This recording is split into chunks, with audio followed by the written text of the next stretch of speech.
What's going on, everybody? Welcome back to Down to Earth with Kristian Harloff. This is the UAP Tuesday show. It's our weekly podcast here on the channel where we do about an hour of the recap of the stories that we want to get out to you. Was on the Kristian Harloff channel, but that's mostly pop culture, movie stuff, and everything. And once that show really started doing well, and then I started this channel here, it just made sense that this is where it lives. So it's been here for the last 3 or 4 weeks. And it will be here forever. So we are going to be talking about the legislation, man, the UAP legislation. Schumer, Rounds, it's still happening. They still want to push it forward. They still want to get that campaign to start disclosure. What will that lead to? Will it lead to hearings? It's that conversation that seems to be the kind of broken record conversation, but it's important to have. As I've mentioned to you guys, I was cast on that TMZ show. Wasn't able to do it, but really commending what they are doing because I do think that it is bringing eyes to it in the way that other networks are not covering it. Well, they talk about the Vatican, and they talk about stuff that we've discussed here before, that many people have talked about, that there's these paintings that from centuries that seem to be depictions of craft, and they really get into that conversation. So we'll discuss that. There's other stuff pertaining to that, pertaining to Roswell, which is one of the things that kind of started an overall conversation within this country back in 1947.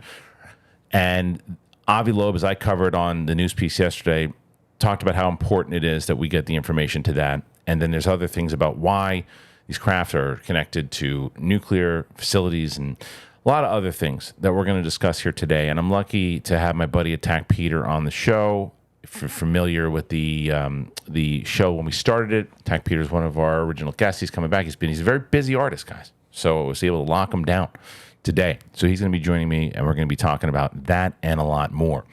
So we're trying to get to 30,000 subs. We're almost there. We need you to hit that button, be a part of it, comment, like, really be a part of this discussion. And we are on Apple Podcasts. We are on Spotify. So thanks for joining us today. Let's get into it. It's myself. It's Attack Peter. Here we go.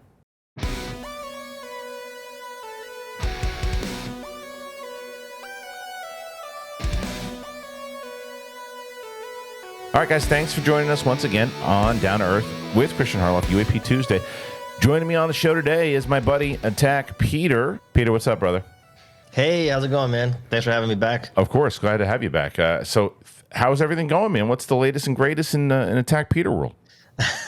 Well, getting ready for Comic-Con, San Diego Comic-Con, and that's like the Super Bowl for this business. So it's been all hands on deck over at HQ, and we got panels we're going to be doing. We got some surprise announcements. There's something cooking that I can't wait to tell you. I'll tell you off the air. All right. That's so cool and surreal that it'll be, people will see at Comic-Con that I got a chance to take part in. So it's really rad. I can't wait, honestly, but our heads are spinning for sure.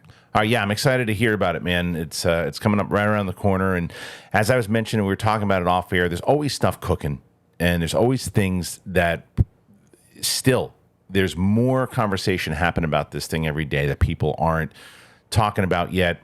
The mainstream doesn't know about it. And I had mentioned on the news piece that I did yesterday. So we, as you know, we just moved, and our new neighbors I was talking to. I'm wearing this hat for you. I appreciate that. It's a slick hat. I like that. The red rim and everything. It's good. Yeah. So I was talking to the guy across the street, and he's very much into news and paying attention to things. And I was telling him about some of the stuff that I do, and I mentioned this channel, and he's like, "Oh, that I want to hear about. I'm interested in that." And so I started talking to him, like, "How much do you know about it?" We start going into it, and we talk about like the political side of it and the things that are happening. And it's amazing that someone who, like himself, who's very much knowledgeable about everything going on in government, didn't know half, three-quarters of the stuff I was talking about because he knew all the names. When I'm talking about Schumer, I'm talking about Rounds, he knew about all that stuff. And he's like, fascinating that's what they were doing. I didn't know about that. And I'm like, this is a guy who covers it. He follows all of it. And yet he wasn't really, it just goes back to what we always talk about on this show, is that people aren't covering it. But there was a recent report about that Schumer bill and about the legislation. And I'm going to read that out to people right now. Let's talk about that. All right, so this is coming over from Ryan Graves himself. That's right, Ryan Graves talking about hopes remaining for UAP legislation. Of course, Ryan Graves, one of the pilots that witnessed UAP, but also talked about it at the hearing last year. So this is what Graves writes. The American public has a right to learn about technologies of unknown origins, non-human intelligence, and unexplained phenomenon. That comes from Chuck Schumer. He says, imagine the most powerful lawmakers in the country pushing for the disclosure of potential alien technology. Does it sound far-fetched? Welcome to 2024, where UFOs have moved from conspiracy theory to the halls of Congress. Why would seasoned politicians risk their reputations on such a controversial topic? The answer may be more shocking than you think. Recent legislation suggests some in government believe we're sitting on radical discoveries and they're fighting to bring them to light. From alleged recovered non-human technology to unexplained encounters in our skies, the push for transparency is gaining momentum, but powerful forces are pushing back. The battle over UAP disclosure is heating up, and the implications could redefine our understanding of reality itself. Two groundbreaking pieces of legislation, the UAP Disclosure Act and the Safe Airspace for American Act, stand at the forefront of a political battle. Despite bipartisan support and high-profile backers, these bills face significant hurdles. In this week's article, we discuss these pieces of legislation, examining their current status, the resistance they face, and remaining hopes for their passage. Graves puts the UAP Disclosure Act. In July 2023, the political landscape surrounding UAP disclosure shifted dramatically.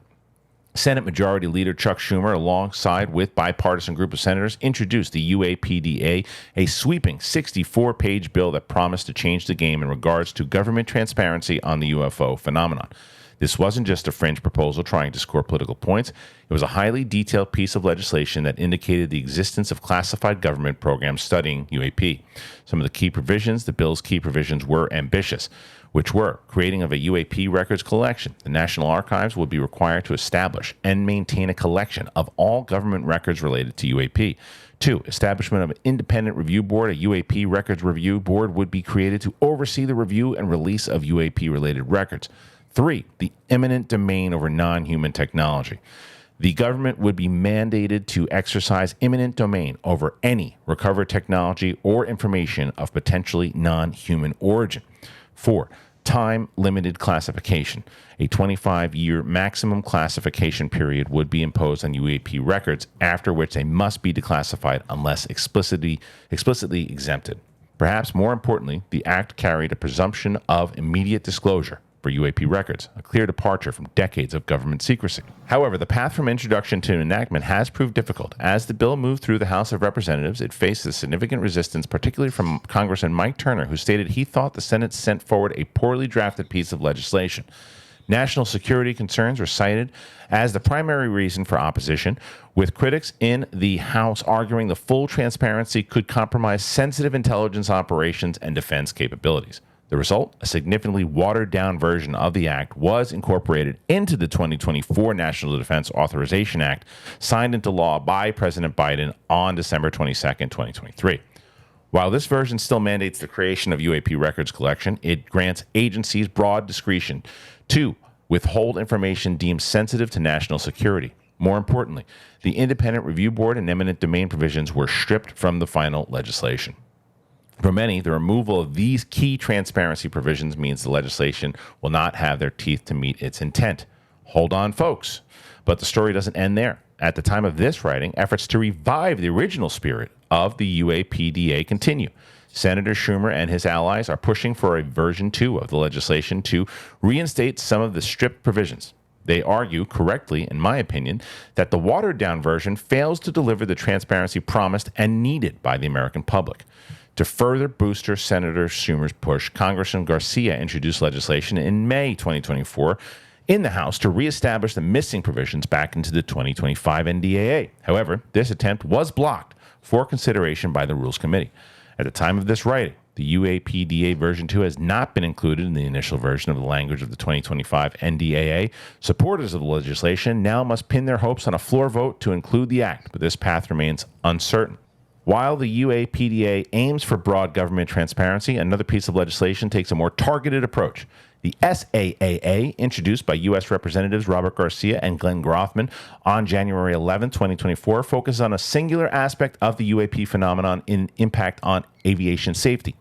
This bipartisan bill emerged in the wake of testimony, including my own, and that of former Naval Aviator Commander David Fravor before Congress in July 2023. Our accounts of encountering UAP while on duty highlighted a pressing need, a safe, structured way for pilots to report these incidents without fear of ridicule or professional repercussions. So if you want to learn more about the pilots, he has a link there to check it out. Now, some of the key provisions are establishing a dedicated UAP reporting mechanism, legal protection for reporters, data compilation and analysis, and destigmatization efforts as well. So there's also a little bit more. He dives kind of deep into that and what he's been fighting for. So he also goes into, despite its strong support and seemingly uncontroversial nature, the SAAA has faced unexpected hurdles in its journey to becoming law. Its first setback came when it failed to be included in the 2024 FAA reauthorization bill, despite last-minute efforts. A subsequent attempt to introduce it as an amendment to the 2025 National Defense Authorization Act also met with rejection. The House Rules Committee, led by Tom Cole, cited procedural reasons, stating that only amendments from the House Armed Service Committee would be considered. The rejection highlights a key challenge in passing UAP-related legislation, finding the right legislative vehicle. So now pushing forward, these setbacks, while frustrating, are not unique to UAP legislation. In fact, the progress made so far has been remarkably swift for a topic once considered so fringe. Often, major legislative changes can take years to materialize. So it just talks more so in about how you can contact your representatives and be involved in the overall conversation. But there's a lot there, and I wanted to read a majority of it because it came from Graves. You know, it came from Graves, and it kind of, and I think it also, if you're just kind of newly discovering this topic and the stuff that's happening and getting kind of a breakdown, even if you're not new to it, just to get refreshed of knowing, okay, well, what's going on with this? What's happening? And when we had on Steve Bassett about, I don't know, it was like 4 or 5 months ago, whenever it was, he said this, Pete. He said that it was going to be one of these things where Schumer wasn't going to give up. They were going to reintroduce it again, and they're going to push for it to happen again. I am under the understanding, but under the opinion, rather, nothing is really going to get done until the election, until it's over. Because whoever the person is that's in office, they're going to want to get the credit. Their team, unfortunately, is how you got to look at it, wants to get the credit. So how do you feel about all this? Well, to that last point, or it's an October surprise, right? So it's one of those things where there's a lot of controversy right now around the candidates and who's fit to run and all that. And if you wanted to distract from that, this could be, something there. The big takeaway I have is that, this is the way to do things in it so that it's hard to negate, right? You go through, in the little time I spent in politics here locally in Miami, I found this to be the case. Like, you can have a very different viewpoint, a very different idea of what should be happening with government, but if you don't go about it in the formal channels, everyone will do everything they can to, block you from making any progress. But if you go through the formal channels and you kind of honor the system, as frustrating as that can be sometimes, I think that's how you eat away at the defenses of this. So, clearly, Schumer, a career politician, is, if he Smart. is legitimately interested in doing this, if this isn't some kind of op or distraction or whatever it is, right? Because we're going to get into that later with other topics. If this isn't one of those situations, and if it is sincere, then clearly he knows it has to go through little by little. And as people are becoming more acclimated to it, I mean, the fact that it didn't go through the first time was still a talking point that many people probably first heard about this. So now it's like, oh, okay, what's that? Looking at it, acclimating a little bit. If it goes through the second time, which I have to say I'm still not optimistic, it's just too perfect that suddenly they sign this, or it does go through, but they say, well, this is all we have, right? Like any of those scenarios can happen. But the big takeaway is that staying professional, staying, respectful, even though you feel like you've been disrespected by having this information kept.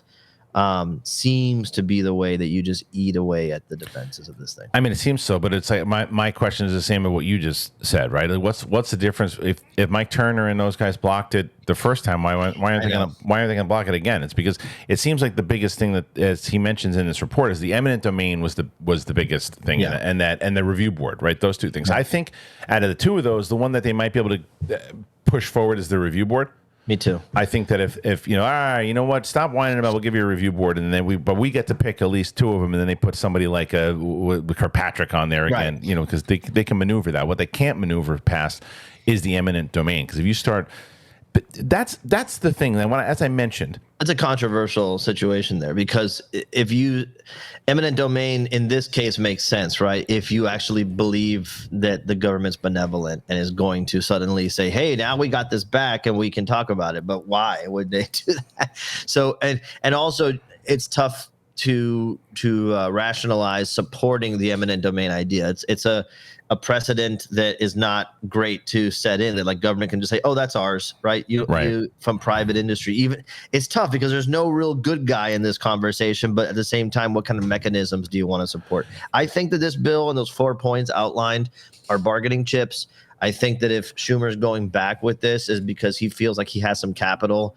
I think that's how politics works. Sadly, I don't think it's about the issues. I think it's about who has capital, who owes who what favor, and when can you cash it in. And so 4 things probably are put through with the expectation that they might get one. Yeah, but and you're right when it comes to the eminent domain. The problem. I mean, everybody who is you listening to it, you're going, approve it, let it, because there's that part of it, like because if that happens, then they're able to get their hands on it. It is a slippery slope of what's the precedent there, right? There's no doubt about it. You're 100% right. But it's almost like, do I want to sacrifice that because I know they can get their hands on crap? But the thing that really sticks out to me on all of that is, and I know people are probably bored to tears with me saying this because this is all I ever talk about, but I have to bring it up. As I mentioned in the beginning, as I was talking to my neighbor, that he wasn't aware of all this stuff, the Senate majority leader is trying to get eminent domain to get non-human intelligence in a written document for the government, and no one is talking about that on mainstream media. Whether you think he's a nutbag for talking about it in general, no one is talking about that, minus us. The internet is talking about it, but the mainstream media isn't. And you're describing the main problem with media in general, is that there's still a generation that mostly the older generation gets the majority of their information from mainstream media, right? And that is, if you look at Operation Mockingbird, that's the goal, right? To make sure that they have this unchecked 4th branch of the government, which is media, and being able to disseminate whatever propaganda they need to disseminate.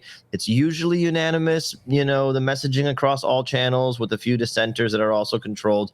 And then there's the internet, right? And then you're always told, don't believe what you hear on the internet. Well, don't believe what I hear on the news either, So it's like, it's a tough thing. Our generation is more privy to hear what's going on through the internet, and the older generation is not. I'm assuming your neighbor might be a little older than you. No, he's around the same age as us. No kidding. So that's another sad thing, is that if you're only being informed by mainstream media, I don't know. I don't think you have any. Well, but there's a lot of people. But there's a lot of people in our age bracket that are still. Maybe they do pay attention to their news through internet. You're older than me. Eat it. So through that and Twitter, all that stuff. Like they go and they get their information the same way. But it's not like this is stuff that they're.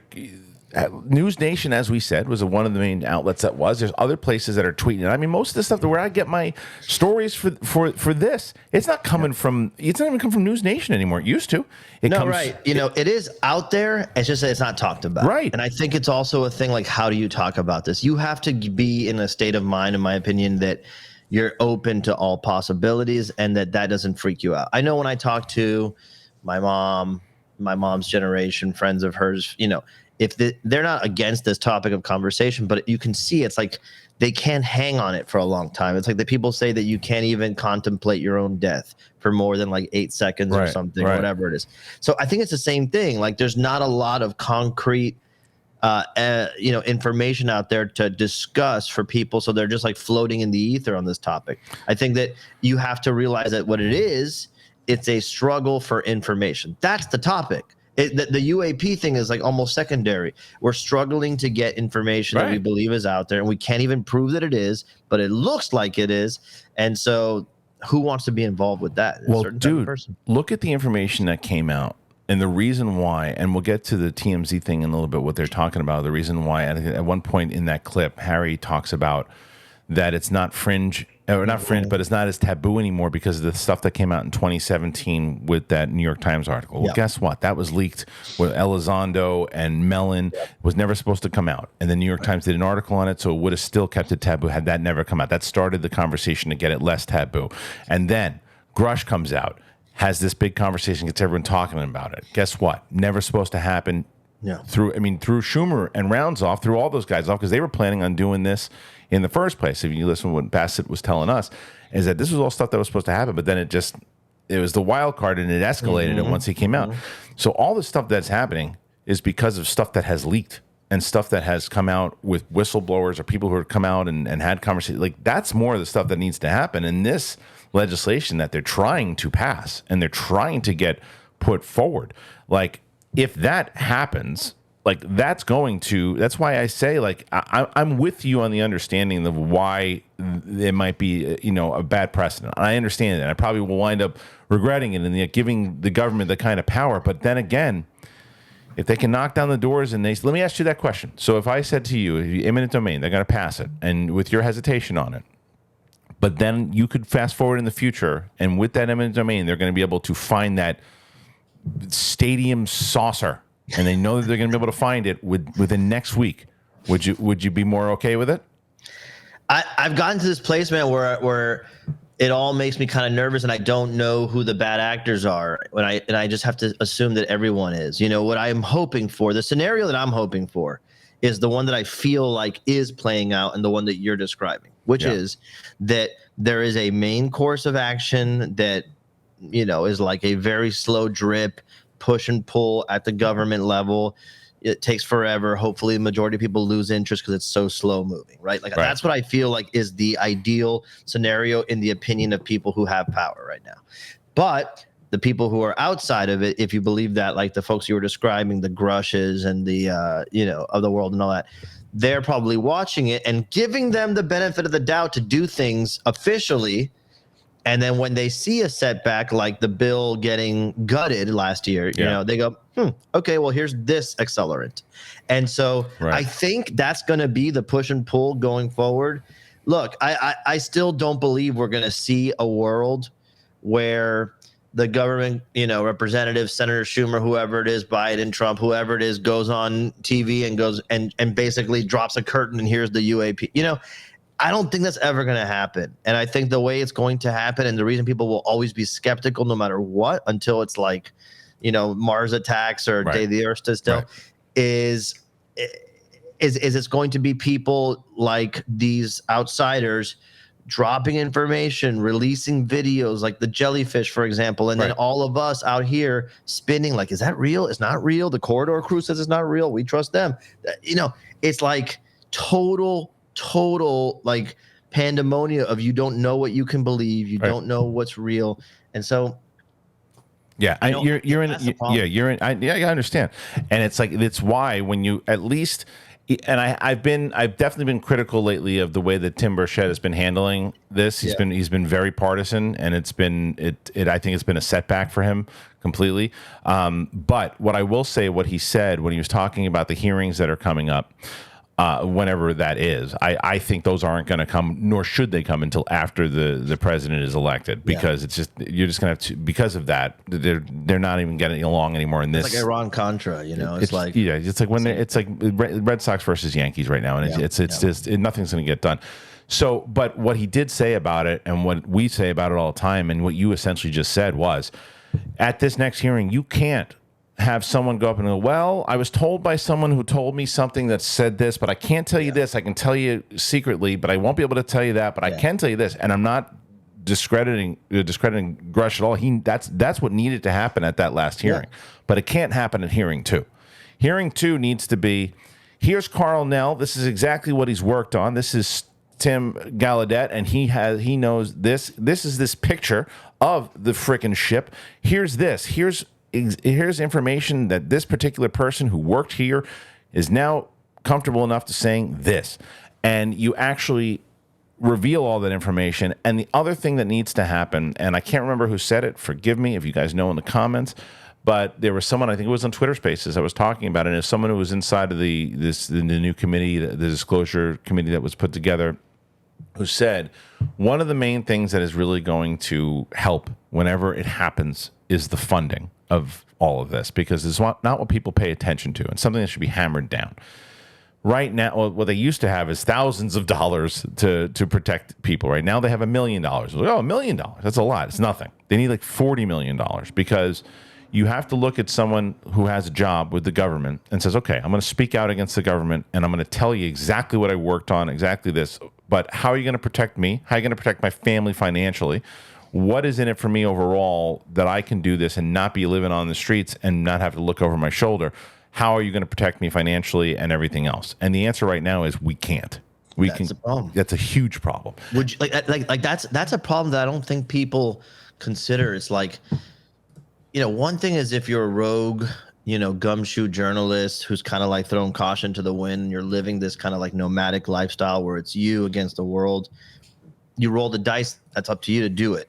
But if you're like, imagine if someone like you or me, right, got some kind of real, like, it's not. There's a non-zero chance, Kristian, that you could get an email or something from someone that you don't know, and it's like heavy, wild stuff. Remember those pictures that we passed around, you and me? I've gotten a few of those already, and I don't enough to where I'm like, I don't know what it is or what. No, it's like we don't know what's real. We live in AI times. We don't know what's real. We don't know what's confidential, what's top secret, what we're getting ourselves involved in. Is it that you're going to release something fake and destroy all your credibility? Are you going to release something real and then draw the ire of who knows how many 3-letter agencies that now are going to make your life miserable? And then how willing are you to roll the dice on that kind of stuff? That's what's frustrating, is that like it's going to be something like that, and someone's going to have that kind of thing in their hands. And then look at Bob Lazar, somebody who came out and his whole life has been tainted by that kind of thing. So that's the frustrating part, man. Is you don't know who the bad actors are. You don't know who to trust. You don't know who's putting disinformation out there.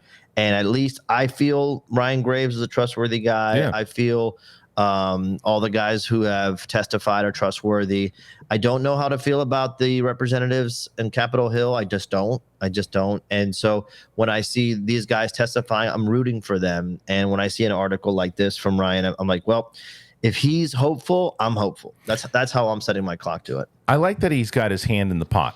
And I like that he's getting more and more involved in it. And I like the idea that, his main thing, and as he made it very clear in this particular article, and it always has been, is protecting the pilots. It's what he wants to do. It's why he wants to get this particular thing passed. And as I was reading it, I'm going, why wouldn't they want to protect the pilots? And it makes more sense and more sense, where it's like, well, of course they don't want to protect the pilots, because pilots are seeing stuff all the time. Commercial air pilots are seeing stuff all the time. They don't report anything because they don't want people to think that they're whack jobs, right? And it's even this video clip that we're going to play in a little bit. There was stuff that commercial people on the flight were saying that they had seen a whole bunch of stuff, and then they were visited by, again, like you said, the 3-letter agencies who said, oh, by the way, sign this NDA, you didn't see anything. And it's like, that's what's been happening for years. And if you have this particular thing going and passing to where it's protecting pilots, people on board, and all of that, it is going to, you're going to get more reports. You're going to get more information. And so if you're this sect that's been trying to keep the information quiet, you can't let that pass. All the stuff that's happening in the skies that we can't control all the time. And all we do know is that we put together such a great structure mentally that these pilots don't say anything. Because if you do, your job is going to be at risk. Now you're going to protect their job. We're going to be in trouble. Yeah. So it makes sense why they were trying to block that out. Yeah, it's infuriating, man. And I feel for those guys. And I think anybody who's willing to put their neck out there is admirable. 100%. So there's some other things to discuss here. We have a few different videos that popped up. And, we just had 1947 was the anniversary of Roswell. And Roswell was something very, very extraordinary. I played the original kind of broadcast of the radio interview yesterday on the show, and it's first of all, I love the old time radio voice. I wish it would come back. Here we go today. Old time radio. Something crashed right on the lawn. Nobody knows what it is. They say it's a balloon there, Jeff. So either way, you have this whole report that came out, but then years later, man, here we are. And we're still talking about Roswell and the mystery behind Roswell, and that's one of those moments that we just discussed, whether it was the 2017 thing, the Grush, and not now, but the one that started it all off was Roswell. And when you look into that report, there's just too much shady crap going on. The actual radio announcement was that this thing, whatever that was, people were freaking out about it, and it was this huge national report that a saucer hit, and then, a couple days later, whatever, they take those cockamamie photos with the tin foil. Like, whoa, it's just a balloon that fell. It's like, had they taken that picture immediately and posted it immediately, well, then I'm going to say it was a balloon, guys. That's what it was. But you go away for a couple of days and come back with a balloon. You might as well come back with a lion going. It was actually a lion in a scarf. And what's the difference? They both don't make any sense. People are like, okay, it was a balloon. After a couple of days, yeah. I mean, dude, that you're bringing that up. I just saw this video. Someone shared it with me.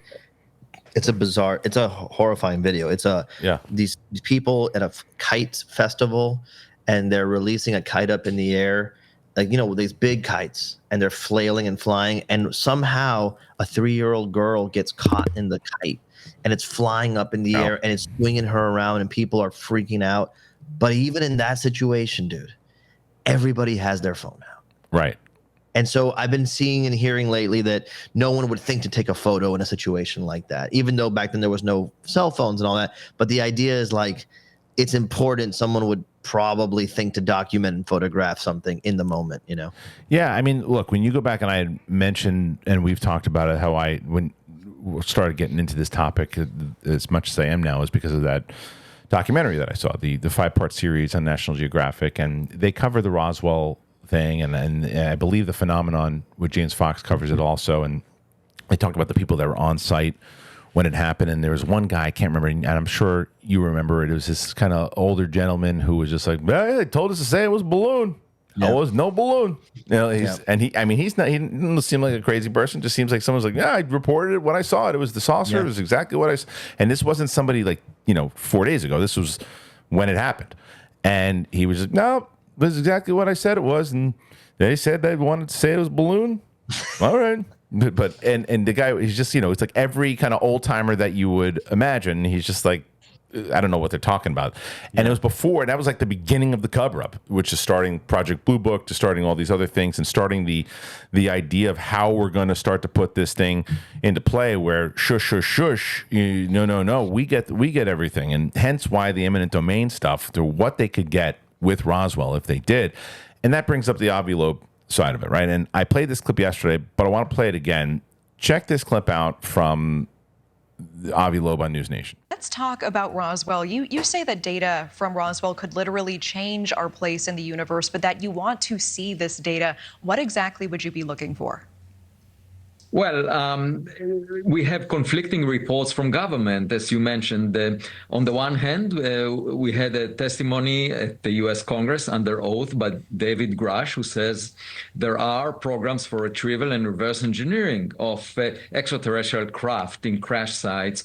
On the other hand, you have the former director of the All Domain Anomaly Resolution Office in the Pentagon saying that they had access to all the information, and there is nothing there other than things that they can understand as human-made.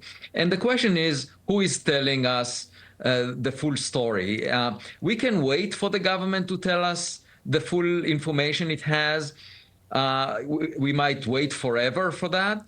Instead, we know that the sky is not classified, the oceans are not classified, so we could retrieve new information ourselves, and that's my interest these days.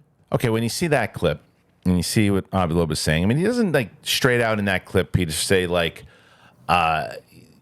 this is something, I know that they have it, this, and he just basically said, we need to get the information. We need the information because there's so much that could change. the understanding of it. And I think that it does tie back to our first story of that is why I would be okay with them saying, hey, it's been, and hence the reason why after 25 years, it's been way longer than that.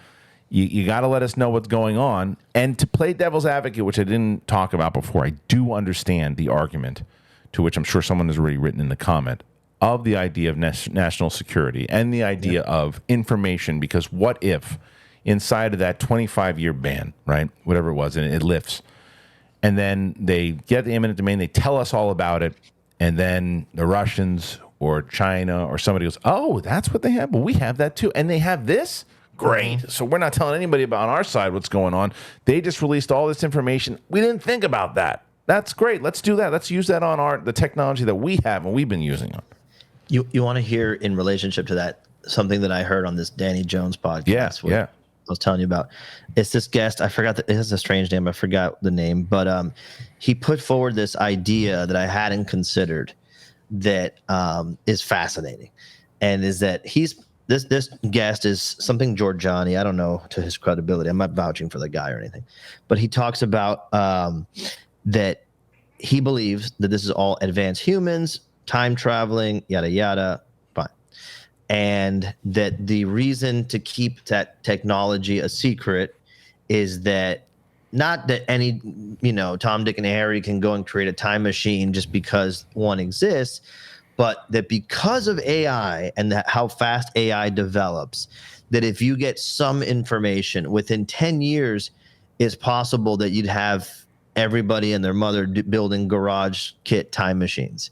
You know what I mean? Yeah. And so that's his idea, right? But I started thinking, I'm like, dude, the AI aspect of this is a crazy thing to think about. Because before you're like, well, you don't want Russia or China to get X technology. But how about the fact that like everybody's a tinkerer now, and if the technology is something as simple as like household things or common elements or whatever it is, just rearrange a certain way, and with the help of AI, developing every like 6 months, it's like infinitely stronger, faster.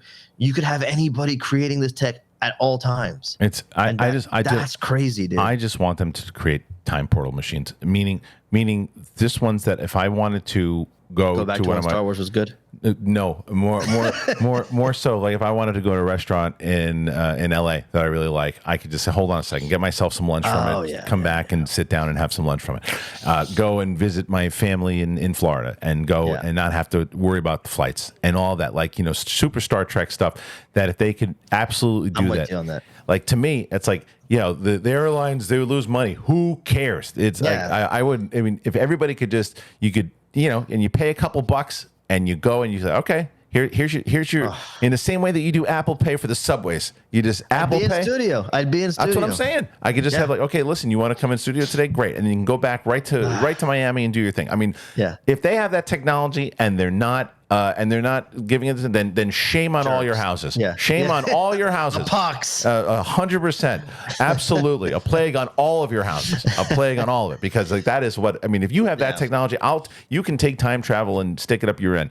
I want that. I want the time portal to where I can do whatever I can. And if you look at, if you listen to whether it's Ashton Forbes or whoever it might be, is that they think that they have that kind of technology. That's crazy. Hence that's what he believes happened to the Malaysia flight, right? So I don't know. It's just all this stuff. That there's tons of information in general that's out there that we're never going to see the light of day unless, I'm going to be keeping an eye on this, as you will too, on what happens in December if they get anything pushed forward, because you go back to the Soul Foundation, you go back to all this stuff, and like every member that I've talked to on the Soul Foundation, whether it's Tim Gallaudet or, when I talk to them or when I watched some of their videos also rather, they were so convinced that in the form that it was in was going to get passed.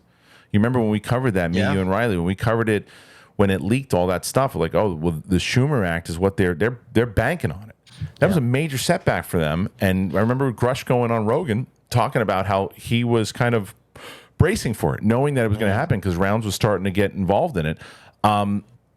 So there is a bit of hope there because they were. But if I was totally objective and not like rooting for any side of this, I would say my money is on the disclosure people, because that is that's the energy there is like persistent. We're gonna go. You block us here, we'll come around here. I would not want to bet on the people guarding the secret or trying to stop disclosure, because that's an exhausted thing, and then maybe you don't feel like a real passion for blocking it. You know what I mean?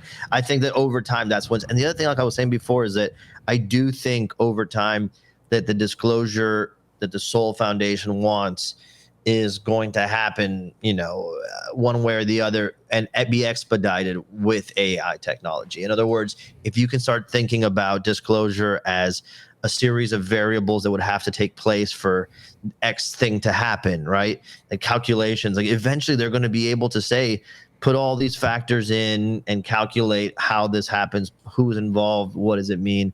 It's going to happen, I think. Last time I was here, I was not as confident and optimistic, and now I'm thinking about it, I'm like, it's just going to happen. It's going to be like a burp from technology disclosure. Well, I mean, if you're going to put because time, like as you said, it almost reminds me of like an undefeated fighter. You look at the people who have been disclosing, who have been holding back the information. It's almost like Anderson Silva back in the UFC. Just you couldn't beat him. He just kept winning and kept winning. But after time, Matt Wyman caught him, knocked him out. Right? It happens eventually. The question is, how long before the undefeated fighter gets punched in the nose and falls down? You just need to win one time. You just need to win one time. They need to win every time. We need to win one time. Well, you look at again, using UFC, my buddy Matt Serra, who beat GSP, was not supposed to win that fight. You never thought it was going to happen, and then he won it, and it was like, everything changed. And it's the same thing. If you can find that one fight that you can win, that everyone goes, whoa, what's that? And it's almost like, the Matrix opens for everybody else who's not covering this thing. Oh, man, that thing you guys have been talking about, that stuff's real? That's all? That's like, and then they start basically going down the rabbit hole that you and I have been going, you longer than me, going down for a bit, and more people start talking about it. That's why I always tell people in the beginning of this show, and always, like, it doesn't matter where you are, start talking about it more. Like, yes, your mother might be uncomfortable talking about it for too long, but at least you're bringing it up, right? Yeah. At least you're bringing it up, and that's why I think that it's so silly, and I've mentioned that many times over, because I've already heard, and I try to pay as little attention to it as possible, that there are people inside of this community like fighting with one another, and don't listen to that person because they're follow us. It's so ridiculous. No, terrible, it's so stupid. It's like the whole thing is you should follow everybody, and who's talking about this, and even people who aren't. To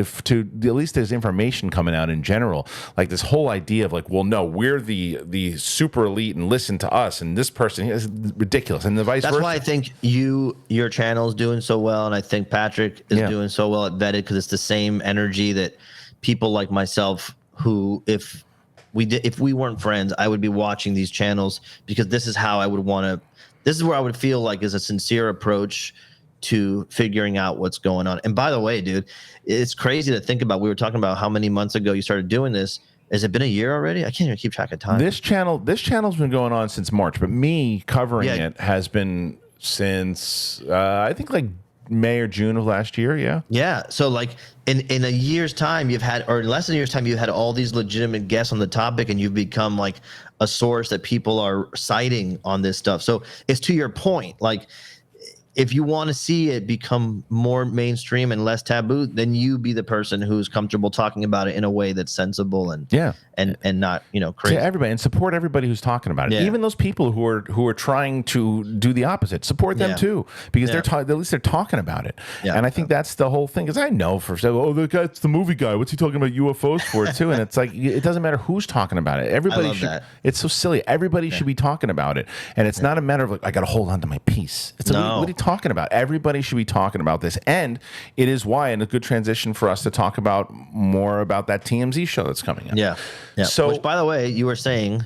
Well, people. So if you're watching this for the first time, then you're going to hear it for the first time. If you have been watching the show, you'll hear me talking about it again. I was cast on that show, and it's coming out in July. I was not able to do it because I was moving to New York. They were very, very kind. I loved working with them. Harvey was awesome in how he was approaching it, and we wanted to get something done. It didn't make sense for me and how I was going to do it and be here. Didn't make sense for them of what they're doing with it's a brand new show, and the people they got are fantastic. Yeah. Really, really good. And a few of them, that are in that room actually were in the pilot that I shot. There was like at least 2 or 3 of them that were in the room, and they're great. So what I like about this and what I notice in this topic, this is stuff you'll see in this clip that I'm going to play. It's stuff we've covered on UAP Tuesday before. It's stuff that a lot of people, if you've been diving deep into this, know already. And you might go, oh, come on, I've seen this already. Of course. I mean, of course the Vatican knows about this. Of course there's art. But you got to look at it on the other side here. They're talking to an audience here that doesn't know. Like the first time you ever heard about it, the first time I ever heard about it, was it some source, right? This could be the source for somebody hearing about it for the first time. So let me play. It's pop culture. It's a pop 100%. Culture. It's perfect. 100%. Let me play this clip of the show airs in July. July. I mean, that's this month. July soon. I can't remember exactly when, but it airs really soon. It's going to be on Fox. And let me play this clip from the TMZ show. Here you go. I'm not a religious guy, but I was freaked out when I went to the Vatican by the paintings. I know that it's all kind of rooted in the Bible and everything, but there are these weird images, and I'm sorry, but they look otherworldly. So here are some examples of paintings. And things in the sky.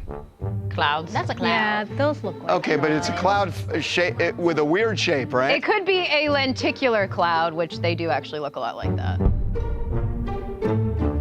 That one is interesting. Well, remember, guys, this is centuries old where nothing flew. And that one does not look like a cloud. There's a cloud shooting down a beam inside of a house. That is not a cloud. There's also this Renaissance painter, Domenico G, I'm gonna say, Ghirlandaio. He painted one of the most famous religious UFO paintings, and it's artwork of Mary looking down at 2 infants, and there's like this mysterious object up above, and it looks a little like a saucer, if I'm being real, and I'm very skeptical. It's a bug. It's a bug, it's a plane. Guys, look at that. It looks like lasers coming down. I always wondered if this was like a depiction of, is this confusion for Heaven's Gate sort of opening and sort of like a theoretical idea of what that might look like, or is this actually something in the UFO camp? I was about to say, usually when it's representing heaven, it would be a light circle and then beams. This looks like a very, very dark figure that is pointing beams and then thus giving light. So I think that's very UFO-esque. It's an interesting idea, the idea that this long ago, these could have been some of the earliest chroniclers of something in the sky that maybe they thought was divine. But in reality, this could be something else. If you think about it, okay, modern UFO theory, a lot of people say that in big, important historic events, these things tend to show up. So in these historic events, like the baptism of Christ and things, the theory is, well, there were observers there as well.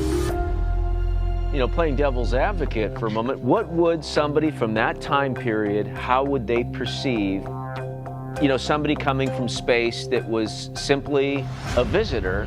It would be supernatural. They would have assumed that it was a god, exactly. So I do think that, you know, a couple of those paintings, which doesn't look like a cloud, it clearly looks like what we think of a spaceship with those beams coming down. I feel that's rather compelling, considering when they were painted. They have not been clouded by television and the X-Files or anything like that. There's no electricity at that time. No airplanes, nothing that flies. Nothing that flies, precisely. It is weird because we keep seeing these saucer-like things, and these are hundreds of years old. The stuff in the paintings look mechanized, meaning it looks like it's something built. It's technological. It looks technological. It looks technological.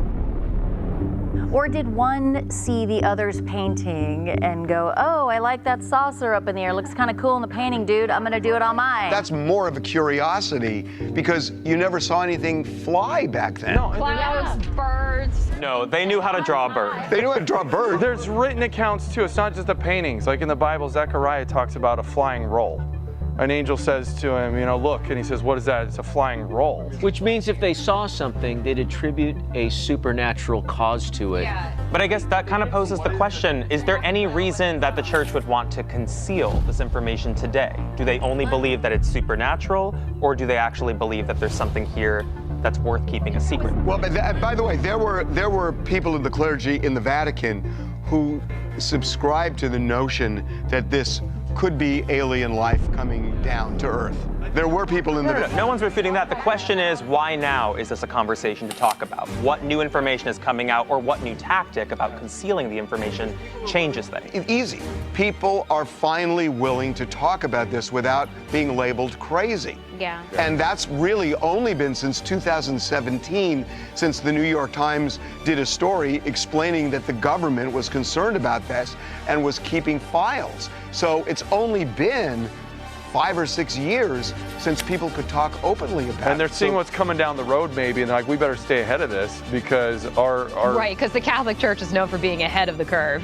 My goodness. Now, if you look at that clip, Peter, and you talk about, like, I remember, I think that it was me, you, and Riley when we were discussing some of the stuff that has been in the art from the past, and I think they make really good points in the idea of, look, there was nothing really flying around back then, and they could have, if you see something flying around in the sky at that point, why wouldn't you think it's an angel or a demon, whatever it might be, because you can't explain it. Like, you can't explain it all in the same way that we automatically today go, it was a balloon, it's a drone. Is it because that's what we know? We know balloons, we know drones. They don't know what was flying around in the sky unless they said it was a big bird that flew around. But it depicted in some of the images that they show there, it's pretty fascinating. But to reiterate, and I saw a lot of this. We did a separate piece on this particular show that they're doing, and I saw a lot of people saying the whole reason that I was skeptical initially of going in, which is TMZ's covering it. That's celebrity gossip. That's celebrity news. That's like, why are they doing that? What's the reason? Are they just doing it because it's hot right now? Like that is what a lot of people were saying, and I understand that. But when I went in, and I will tell you that when I went in, I liked how they were covering it. I liked that they were covering it in seriously. They weren't covering it in like kind of like a goofy way, putting their hands over it, trying to make it like a science fiction movie. They were covering it like real news. And I think Harvey has a real interest in it. And so it's why had I been in Los Angeles and stayed in Los Angeles, I 100% would have done the show. 100%. And because I liked the way that they were covering it, and I liked their approach. So I will say, yes, I don't like a lot of the stuff that they do in the celebrity news stuff. It's not my bag. And there's certain times I'm like, it's not. Yeah. And I understand it can be, and especially the paparazzi stuff when TMZ's chasing around celebrities, but that's a different thing. Yeah. This to me is important. Yeah. Look, the funny thing is, it's meant to be entertaining, right? Like it's a show to entertain people. So it's going to have a certain flair to it. And like you said, they clearly know who their audience is. They're not talking to people who are diving deep into this. They're introducing a potential new audience to it, right? Yep. And so if there's one thing you can say for sure is they know how to make an entertaining program. They have a track record for that. That's their specialty. Yep. And so if you expect someone who's not keyed into this stuff to start going on YouTube and watching a lot of these YouTube channels, which some of them are hard to parse through to get information because of the way they're produced or the way that the hosts are engaging with the audience is not palatable for everybody, then if you're not that person, you hope those people get this information, this is a good way to do it. That's exactly right. Yeah, and we'll stand by and we'll watch, and I'm sure like if they do some nonsensical stuff that makes fun of this topic, I'm sure you'll call them on it. But I think overall, look, let's not jump down their throats before they show us what they can do. And I think if they are that, then we're in good shape because this needs to become mainstream and pop culture is mainstream. And look, what's the difference at this point? If you think TMZ is not a legitimate news source or whatever it is, every day people are saying how the mainstream media isn't legitimate news. That's right. Anymore. So, but that's what I was going. But that's what I just said. That's why if people are, it doesn't matter who's covering it. If they're covering it, that's a win. It's a win overall. And what I will also say is that a lot of times you're not a skeptic, right? I mean, you have skeptical thoughts, as do I. And there are a lot of times when I think that if we dove deep into it, we're more believers in the idea that it's probably NHI, it's probably other things, right? But it's not the goal of this channel to prove that. It's a goal of we want more information. That's the goal of this channel and get more people talking, right? That's it. But what we don't, and I don't have a lot of, and I'll openly admit this on this channel, there's not a lot of big skeptics on this show. Like someone who has just got it. Like I had my friend DJ Woolridge on a couple times, and he is just a huge skeptic in general, and I don't. But what I will say is on that show, there is a room full of people. There's a UFO reporter, and then there's somebody who openly says, I'm not really a believer in this stuff, but that's weird to me. And you need that kind of room. And I think the idea of that kind of room bouncing back and forth, and they got an ex-detective, their forensics person. Yeah. It's a good idea to have. So I think it's a smart I would use that damn portal to do the show if I had a portal. If I had that portal, I would shoot the show. Yeah, I really like the idea of having like a resident skeptic, and I just hope it's like legit and not like they used to do on the partisan news channels where they would have the resident opposing view, but they were always like soft. But it's good because if you're watching it as someone who's skeptical and you have your concerns voiced, that might keep you engaged. Like they're not going to just spout off nonsense; they're going to be checking themselves, and like I think that's good, and I think it puts people who are maybe a little too much in the camp of like, I believe, it puts them on their heels to make sure that they're thinking things through. It's good. It is good. And I think that, as I said, it's not just the UFO show, by the way. That's the stuff we're going to cover when they cover it on this channel, because that's what we cover here. But they do true crime. They do like more spiritual stuff also. There was some picture. I don't know if they're going to do it or not. There's other stuff that they covered. I don't know if there's certain stories I'm allowed to talk about or not. I have no idea. But there's other things that you will be interested in with the stuff that they cover. So I applaud them. I do. I applaud them for covering the stuff that they're covering. And I thought they covered it well. And the points of the Vatican knowing, of course, even recently, there's so much more information that will probably come out with them in the stuff that they have, because it's that question of what will be challenged, Peter, when it comes down to, let's say you're right, and that in the disclosure people went out and they hit their goal of 2027. It seems to be everybody thinks that 2027, this is happening. That's what seems like everybody's coming. It's all happening 2027. So let's say 2027 it happens. And then cat's out of the bag, and now everyone's pointing their fingers at the Vatican going, okay, well, we know that they're here. What do you guys got? And they release everything. Mm-hmm. And the world is just if that happens in 2027, the world is just completely different. It's just completely different. 100%. But I also don't think we go. It's not an on and off switch. We're not going to jump from here to 2027. True. So much changes every day now. It seems like, I don't know if it's just me, but I always feel like we wake up in a new world every day. And so from here to 2027, anything can come out to change the paradigm of what we think about what. And it could be, this is something I think about, like a big mega info dump could be another 2017 New York Times, in the sense that it moves the needle forward. Yeah. Like it moves us forward, but it's still not enough. People are not going to budge on this en masse until there is photographic, video, in person, whatever it is.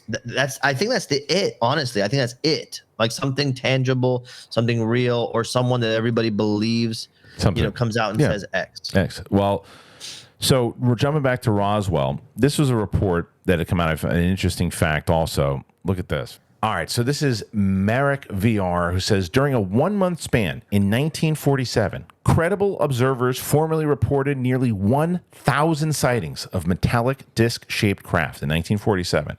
So in a stunning analytic failure, the DoD and Arrow dismisses them as all ordinary objects and misidentification. All 1,000. All were misidentified, apparently. So, to me, what's the difference right now? And please, if you feel differently, I want to hear it. But what's the difference right now, Peter, between Project Blue Book and the DoD and Arrow? What's the difference? No, I think just names change. Yeah. Honestly, like the function and the thrust of what that energy is always going to be the same. That's the funny thing. I think that everything is very consistent behind the scenes, and that the facing of everything is what changes. You have a different president, you have the same foreign policy. You have a different department looking into something, but it's the same operation. And historically, that's what it is. So I don't think it's a big difference. I think that covering up or trying to dismiss that many sightings all at once is crazy. Although I do think, and I think we'll get to it, that there is a chance that there's a lot mixed into that number. There's some legitimate, questionables. Of course. Out of 1,000 of them. But but the same goes, not one of them. Right. Not one? That's what I'm saying. In That's what I'm saying. 1947, not one? And that's what I'm saying on the clip that I think you'll get to with Sean Ryan. It's the same thing. It's like, she's even saying it. She's saying, I forget her name. Well, let's play it. Let's play the clip. Play it right now. This is a long clip. I don't know if I'm going to show the whole 8-minute clip, but it's a long clip because she covers a whole bunch of different things. So this is from the Sean Ryan podcast, and he covers the UAP stuff in great detail. So let me play this clip. This is from author Annie Jacobson, and she explains both the UAP, the U-2 spy plane, and how they were misidentified as UFOs back in the day. She also says that secret spy planes doesn't always explain the UFO sightings. And again, this is a tweet from Michelangelo. And the CIA took the opportunity to use UFOs in a strategic deception campaign to cover up their secret aircraft. And she also highlights when a group of people in a commercial airline flight got a glimpse of the A-12 Oxcart as it descended from 90,000 feet and approached Area 51 to land. The passengers on the flight thought they saw a UFO.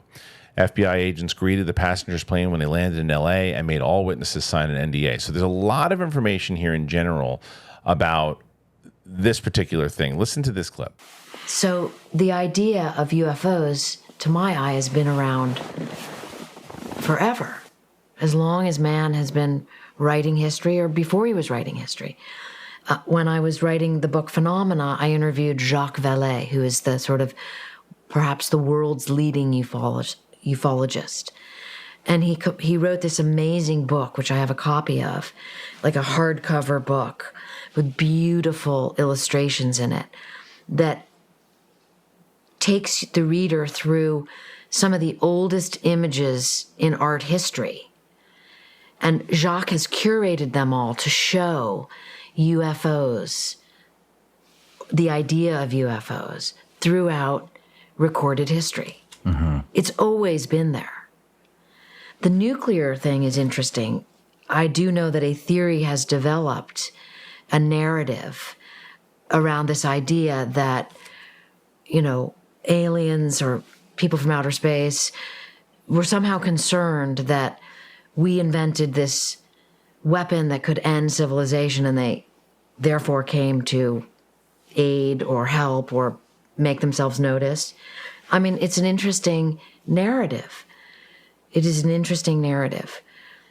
All different kinds of people have different things to add to that narrative, including Jacques Vallée, including Hal Puthoff, including a lot of these people who are leaders in the field. My lens of UFOs comes from very specifically from sources I have worked with who have a different take on that, who see that as part of a strategic deception campaign.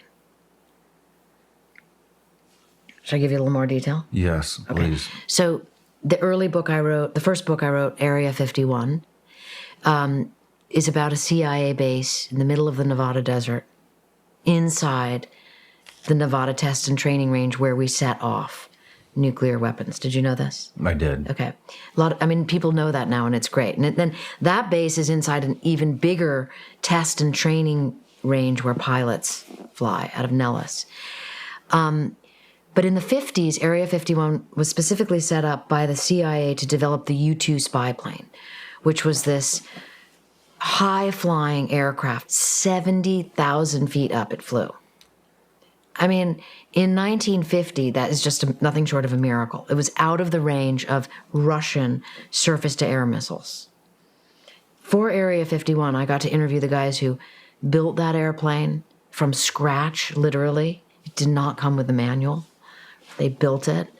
I interviewed the pilots who flew it over the Soviet Union, flew it over, all kinds of places. And it was so secret that Eisenhower knew about it, the director of the CIA, and the guys at Area 51 working on it. That's it. It was because it needed to be secret, because if the Russians knew about it, they'd shoot it down, which they ended up doing with Gary Powers in 1960. So the CIA knew it was inevitable that it would get shot down, but they were just playing with fire until it did. But the point of all this is when that was flying, it was mistaken for a UFO. think about something flying 70,000 feet up. People didn't know airplanes fly at 25,000 feet-ish. Imagine you're somebody that looks up, and also the U-2 has these incredibly long wings. So it just looks like a flying cross. And the reflection of it, it looks like a UFO because it's not where it's supposed to be. Yeah, I mean, could you even see it 70,000 feet? You could. And you could people tell did. It was a cross? Well, it just, they didn't know what it was. Yeah. But the CIA learned about that, and it was like an oh shit moment. You know, our project's going to become busted open. The public's going to know about it. And people started writing to their congressmen. I have seen these letters declassified from the CIA. You know, we're really concerned there's a UFO over their state. And then the CIA decided to use this as part of a strategic deception campaign. Well, let's goose this idea that there are UFOs because it's going to hide its cover for the actual U-2. Does that mean that every UFO or every UFO sighting is a U-2? Of course not. But when you look at that as a fact, it becomes interesting in the narrative. When the CIA built the follow-on plane, which was called the A-12 Oxcart. So did you ever see any of the X-Men movies? Oh, yeah. Okay, so you know that plane they fly? I do. Right, so that's the SR-71. Okay. That's the Air Force version of it. It's a two-seater. The CIA precursor plane, which was totally secret, not declassified till, I don't know, 20 years ago. It was a one-seater. It had a CIA pilot in it. They flew it out at Area 51. It went Mach 3 something in 1960. 2,300 miles an hour at 90,000 feet. Okay? In 1960, think of what a refrigerator looked like in 1960. Okay? So this was like technology that no one could even comprehend, and they had to keep it secret. And in my interviews with Colonel Slater, who was in charge of the whole program, he took me through the exact details of like people seeing the plane, even in an commercial airplane. The example he gave me was a group of people I think it was an American Airlines flight, saw the Oxcart as it was coming down from 90,000 feet to try to land at Area 51. And they saw it. And they all thought they saw UFOs. And Slater told me the story and showed me some documentation of the FBI meeting the plane in Los Angeles when it landed, saying, like, you did not see a UFO. You must sign this disclosure paper saying you will never share that you saw a UFO. So it built this mystique in, I mean, if the FBI shows up and said, you did not see that UFO. Who are they doing this to? The civilians on the American airline. They had them all signed. So the point of this is the CIA would use the sort of mythology of a UFO to help cover the programs that it's trying to hide. So was the FBI in on it? The FBI did not know. Good question. The FBI did not know about the A-12 Oxcart. The FBI was told, make all those people sign those non-disclosures and tell them they didn't see a UFO. Okay, so Peter, you hear this clip from Annie Jacobson. Again, this is from the Danny Jones podcast. There's a full, I put the link for the whole thing, and thanks to Mike who put who clipped that out and also put a good description, kind of like breakdown of that clip. So what do you think overall? Because she's talking about, look, there's these secret things that they have, and sometimes it's not UFOs. Sometimes it's these things that they just don't want people to know about and don't talk about, so they say, shush, don't say that. And other times there's stuff of why these things are floating around, the nukes and all that. So there's a very detailed clip for 8 minutes. What did you gather from it? Well, first of all, I always like listening to her talk. I find her to be, very complete and thorough with her answers. And so sometimes you may not like what she has to say, but I do think it's either great co-intel or it's like, just a real legitimate person with experience. But yeah, the big takeaway is you have secret technology you don't want to share, and you can, if you see everybody's talking about UFO, UAP, great. That's what that is too. Everything's UFO. That way we don't have to worry about our secrets getting out. Or if you have actual UFO UAP sightings, and you don't want people to be paying attention to that. You go, right? That's just that's what she could be doing right here. That's just military secrets. It's not anything beyond that. But we can't tell you about it because military secrets, right? But the biggest takeaway for me is her saying they gathered this group of people and said, you better not tell anybody about that UFO you saw and sign this. Right. That is a great tool to get people to not talk about something you don't want them to talk about altogether. Just shut up because you're scared, or go to their friends and disseminate the information or misinformation you want them to disseminate. Right. And I believe that is a mind game it's like the mind wipe from Men in Black, but it's like it just kind of like a confusion bomb. And I feel like that is a little nugget of truth in there that I would apply to almost everything. If all of a sudden all the news channels start telling me it's UFO, UAP, I'm like, what do they want me to actually not talk about, right? Or and that's what I think. That's the biggest takeaway I got from that she kind of, revealed the method. Yeah, that's a good point. There's a lot. And look, as I said, I think there's so much that always kind of correlates when all these stories pretty much blend together when you look at it, because it's ultimately about what's the real information? What are they trying to get? What's the ultimate goal? What are there's so much. What are they trying to protect? So I don't know, man. Maybe we'll find out some stuff soon. Maybe we won't. Maybe we'll wait to 2027. Maybe it'll be our kids who find out about it. Who knows? Dude, I think about 2027, depending on how I wake up in the morning, I go, interesting. Let's see what happens. And then, of course, it'll be like October 2027 or something like that. So you have to wait the whole year. Or I'm like, God, do I really want anything to change in 2027? I'm just getting a grip on post-COVID era. Can we just calm down a little bit? It's so true. Anyway, that's it for today, guys. Thanks for joining us on the show. As always, please comment, click like, hit that subscribe button. We're trying to push this thing forward, and we hope that you will too. As I mentioned, I think it's really important that we're all discussing it. And I'd like you to learn more about Peter. So, Peter, where can they find you if they want to check you out? I'm at Attack Peter everywhere online, Instagram, X, Facebook. You can look me up there. I'm going to be at San Diego Comic-Con in a couple of weeks. So if you're out there, I know there's a lot of people that cross over into this world, especially because of your channel. If you see, I'll be at the Mondo booth. So if you see me, come say hi. I'd love to talk it up about this. Please do that. I want to hear Peter say, "Hey, somebody from the UAP Tuesday just found me." And that's the best. Yeah. Like when I get those kind of messages, I'm like, "Oh, cool, this is getting out there." I love that. All right, so thanks once again, guys. I appreciate you being here. As I say, when I put these episodes out on Tuesday, the intent is always to try to get 2 on one day, but sometimes it's tough. So you might get 2 today. You might just have this one, and then Apple Podcasts, Spotify, that supports the show. Really appreciate it. See you guys really soon. Check you later.